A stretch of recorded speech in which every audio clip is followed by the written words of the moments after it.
Chapter 52, The Albatross.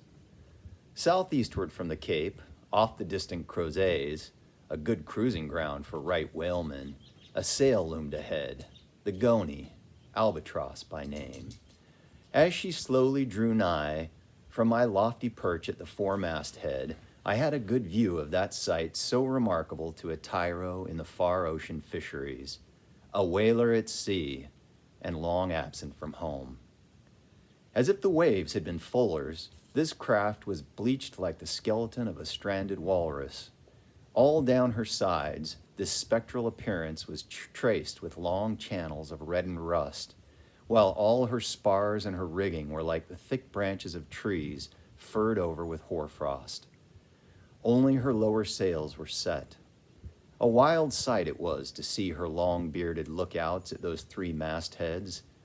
They seemed clad in the skins of beasts, so torn and bepatched the raiment that had survived nearly 4 years of cruising. Standing in iron hoops nailed to the mast, they swayed and swung over a fathomless sea. And though when the ship slowly glided close under our stern, we 6 men in the air came so nigh to each other that we might almost have leaped from the mastheads of one ship to those of the other, yet those forlorn-looking fishermen, mildly eyeing us as they passed, said not one word to our own lookouts, while the quarterdeck hail was being heard from below. "Ship ahoy! Have ye seen the white whale?"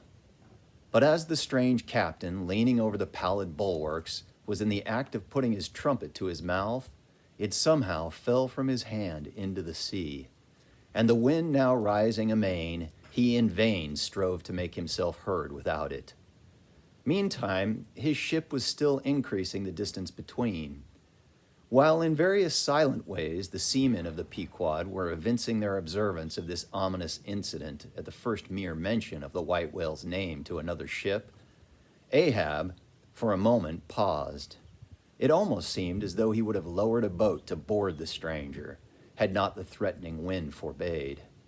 But taking advantage of his windward position, he again seized his trumpet, and knowing by her aspect that the stranger vessel was a Nantucketer and shortly bound home, he loudly hailed, "Ahoy there!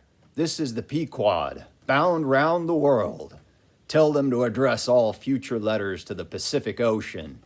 And this time 3 years, if I am not at home, tell them to address them to..." At that moment, the two wakes were fairly crossed, and instantly, then, in accordance with their singular ways, shoals of small, harmless fish that for some days had been placidly swimming by our side darted away with what seemed shuddering fins and ranged themselves fore and aft with the stranger's flanks. Though in the course of his continual voyagings, Ahab must often have noticed a similar sight, yet to any monomaniac man, the various trifles capriciously carry meanings. "Swim away from me, do ye?" murmured Ahab, gazing over into the water. There seemed but little in the words, but the tone conveyed more of deep, helpless sadness than the insane old man had ever before evinced. But turning to the steersman, who thus far had been holding the ship in the wind to diminish her headway, he cried out in his old lion voice, "Up helm! Keep her off round the world!" Round the world. There is much in that sound to inspire proud feelings, but where to does all that circumnavigation conduct? Only through numberless perils to the very point whence we started, where those that we left behind secure were at all times before us. Were this world an endless plain, and by sailing eastward we could forever reach new distances and discover sights more sweet and strange than any Cyclades or islands of King Solomon, then there were promise in the voyage.